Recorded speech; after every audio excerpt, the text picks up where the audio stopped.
ನಮಸ್ಕಾರ. ಇಂದು ಅನೇಕ ಪೋಷಕರ ಮನಸ್ಸಿನಲ್ಲಿ ಇರುವ ಒಂದು ಪ್ರಶ್ನೆಯ ಬಗ್ಗೆ ಮಾತನಾಡೋಣ. ನನ್ನ ಮಗು ಇಂಗ್ಲೀಷ್ ಓದಲು ಇನ್ನೂ ಕಷ್ಟಪಡ್ತಿದೆ, ನಾನು ಏನು ಮಾಡಬೇಕು? ಈ ಪ್ರಶ್ನೆಯನ್ನು ಕೇಳುವ ಪೋಷಕರು ತುಂಬಾ ಇದ್ದಾರೆ. ಕೆಲವೊಮ್ಮೆ ಮಕ್ಕಳು LKG ಅಥವಾ UKGಯಲ್ಲಿರ್ತಾರೆ, ಕೆಲವು ಮಕ್ಕಳು 1ನೇ ತರಗತಿ ಅಥವಾ 2ನೇ ತರಗತಿಯಲ್ಲಿ ಇರ್ತಾರೆ. ಪೋಷಕರ ಮನಸ್ಸಿನಲ್ಲಿ ಒಂದು ಆತಂಕ ಶುರುವಾಗಿರುತ್ತೆ. ಬೇರೆ ಮಕ್ಕಳು ಓದ್ತಿದ್ದಾರೆ, ನನ್ನ ಮಗು ಯಾಕೆ ನಿಧಾನವಾಗಿದೆ, ಏನೂ ಅರ್ಥ ಆಗಲ್ಲ. ಆದರೆ ಮೊದಲಿಗೆ ಒಂದು ವಿಷಯವನ್ನು ನೆನ್ಪಿಟ್ಕೋಬೇಕು. ಓದು ಅನ್ನೋದು ಒಂದು ದಿನದಲ್ಲಿ ಬರುವ ಕೌಶಲ್ಯ ಅಂತೂ ಅಲ್ವೇ ಅಲ್ಲ. ಆ ಸ್ಕಿಲ್ ಬೆಳೆಸ್ಕೊಳ್ಳೋಕ್ಕೆ ತುಂಬ ಪ್ರಯತ್ನ ಬೇಕು, ಪ್ರಾಕ್ಟೀಸ್ ಬೇಕು, ಅದು ಹ್ಯಾಬಿಟ್ ಆಗಿ ಕನ್ವರ್ಟ್ ಆಗಬೇಕು. ಮಾತನಾಡೋದನ್ನು ಹೇಗೆ ನಿಧಾನವಾಗಿ ಮಕ್ಕಳು ಕಲಿತಾರೋ, ನಡೆಯೋದನ್ನು ಹೇಗೆ ನಿಧಾನವಾಗಿ ಕಲಿತಾರೋ, ಅದೇ ರೀತಿ ಓದು ಅನ್ನೋದು ಕೂಡ ಒಂದು ಬೆಳವಣಿಗೆಯ ಪ್ರಕ್ರಿಯೆ. ಒಮ್ಮೆ ಯೋಚಿಸಿ ನೋಡಿ, ಮಗು ಹುಟ್ಟಿದ ತಕ್ಷಣ ಮಾತನಾಡುತ್ತಾ? ಇಲ್ಲ. ಮೊದಲು ಏನು ಮಾಡುತ್ತೆ ಮಗು? ಕೇಳಿಸ್ಕೊಳ್ಳುತ್ತೆ ನಾವು ಏನು ಹೇಳ್ತಿದ್ದೀವಿ ಅನ್ನೋದು. ಲಿಸನಿಂಗ್ ಸ್ಕಿಲ್ಸನ್ನು ಬೆಳೆಸ್ಕೊಂಡು ಅದಕ್ಕೆ ಪ್ರತಿಕ್ರಿಯೆ ಮಾಡ್ತಾ ಹೋಗ್ತಾರೆ ಮಕ್ಕಳು. ನಂತರ ಧ್ವನಿಗಳನ್ನು ಅನುಕರಿಸುತ್ತಾ ಹೋಗ್ತಾರೆ. ನಂತರ 1 ಪದ, ನಂತರ 2 ಪದ, ನಂತರ ವಾಕ್ಯ. ಅದೇ ರೀತಿ ಓದೋದು ಕೂಡ ಹಂತ ಹಂತವಾಗಿ ಬೆಳೆಯುತ್ತೆ. ಆದರೆ ನಾವು ಕೆಲವೊಮ್ಮೆ ಕೊನೆಯ ಹಂತವನ್ನು ಮಾತ್ರ ನೋಡ್ತೀವಿ. ಮಗು ಪುಸ್ತಕ ತೆರೆದು ಸುಲಭವಾಗಿ ಓದ್ಬಿಡಬೇಕು ಅಂತ ನಿರೀಕ್ಷೆ ಮಾಡ್ತೀವಿ.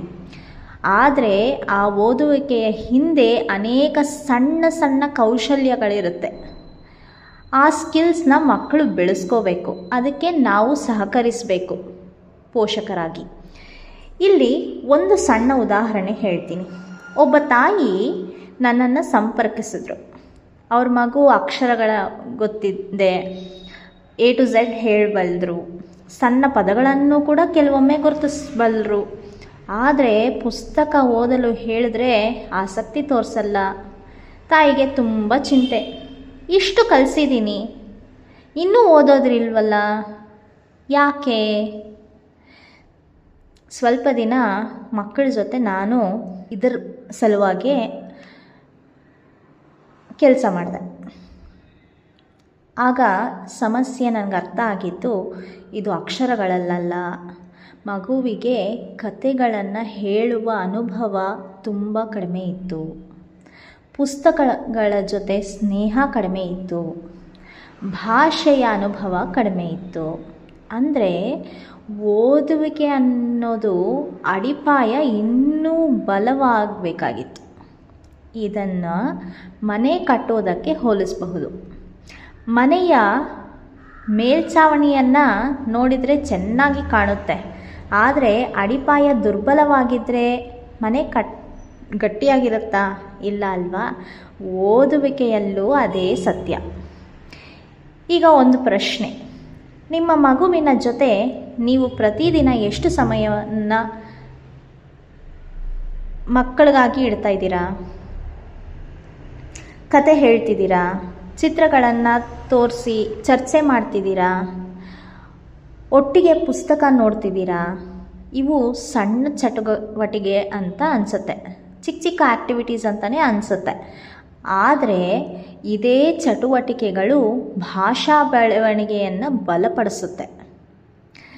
ಭಾಷೆ ಬಲವಾದಾಗ ಓದುವಿಕೆಯೂ ಸುಲಭ ಆಗುತ್ತೆ. ಇನ್ನೊಂದು ವಿಷಯ, ಪೋಷಕರು ಕೆಲವೊಮ್ಮೆ ಓದೋದನ್ನು ಪರೀಕ್ಷೆಯಾಗೇ ಮಾಡಿಬಿಡ್ತಾರೆ. ಇದನ್ನೋದು, ಅದನ್ನೋದು, ಬೇಗ ಓದು, ಇದು ತಪ್ಪಾಗಿದೆ, ಯಾಕೆ ನೀನು ಪ್ರತಿ ಸಲ ತಪ್ಪು ಮಾಡ್ತಿದ್ಯಾ, ಇದನ್ನು ಮತ್ತೆ ಮತ್ತೆ ಓದೋದ್ರಿಂದ ನಿನಗೆ ಮಾರ್ಕ್ಸ್ ಚೆನ್ನಾಗಿ ಬರುತ್ತೆ. ಇದೆಲ್ಲ ಹೇಳೋದ್ರಿಂದ ಮಕ್ಕಳಿಗೆ ಒಂಥರ ಅದು ಪ್ರಶ್ನಾರ್ಥಕವಾಗಿ ಆಗಿಬಿಡುತ್ತೆ ಮತ್ತು ಅದು ಪರೀಕ್ಷೆಯಾಗೇ ಆಗಿಬಿಡುತ್ತೆ. ಮಗುವಿಗೆ ಓದುವುದು ಸಂತೋಷದ ಅನುಭವವಾಗಿರಬೇಕೇ ಹೊರತು ಮೊದಲು ಅವರಲ್ಲಿರುವಂತಹ ಒತ್ತಡವನ್ನು ಕಡಿಮೆ ಮಾಡಿದ್ರೆ ಮಗು ಸಂತೋಷದಿಂದ ಒಂದು ಪುಸ್ತಕವನ್ನು ಅವ್ರ ಕೈಗೆ ತಗೊಳ್ಳೋಕ್ಕೆ ಸಾಧ್ಯ ಆಗುತ್ತೆ. ಪುಸ್ತಕ ಅಂದರೆ ಪರೀಕ್ಷೆ ಅಲ್ಲ, ಪುಸ್ತಕ ಅಂದರೆ ಅನ್ವೇಷಣೆ, ಇನ್ವೆನ್ಷನ್ ಆಗಿರಬೇಕು. ಮಕ್ಕಳಿಗೆ ಆ ಕ್ಯೂರಿಯಾಸಿಟಿಯನ್ನು ಬೆಳೆಸಬೇಕು. ಪುಸ್ತಕ ತಗೊಂಡು ಓದಬೇಕು ಅಂತಂದರೆ ಅದರಲ್ಲಿ ಏನು ವಿಷಯ ಇದೆ, ಯಾವ ಕತೆ ಇದೆ, ಅದನ್ನು ಹೇಗೆ ಕಲ್ಪನೆ ಮಾಡ್ಕೋಬೇಕು, ಚಿತ್ರವನ್ನು ನೋಡಿದ ತಕ್ಷಣ ವಾವ್ ಅಂತ ಮಕ್ಕಳಿಗೆ ಅನ್ನಿಸ್ಬೇಕು, ಸಂಭಾಷಣೆ ಮಾಡಬೇಕು, ಅದು ಸಂತೋಷದ ಅನುಭವವನ್ನು ನೀವು ಕೊಡಬೇಕು. ಇಂದು ನಾನು ನಿಮ್ಮನ್ನು ಒಂದು ಸಣ್ಣ ಕೆಲಸಕ್ಕೆ ಆಹ್ವಾನಿಸುತ್ತಿದ್ದೀನಿ.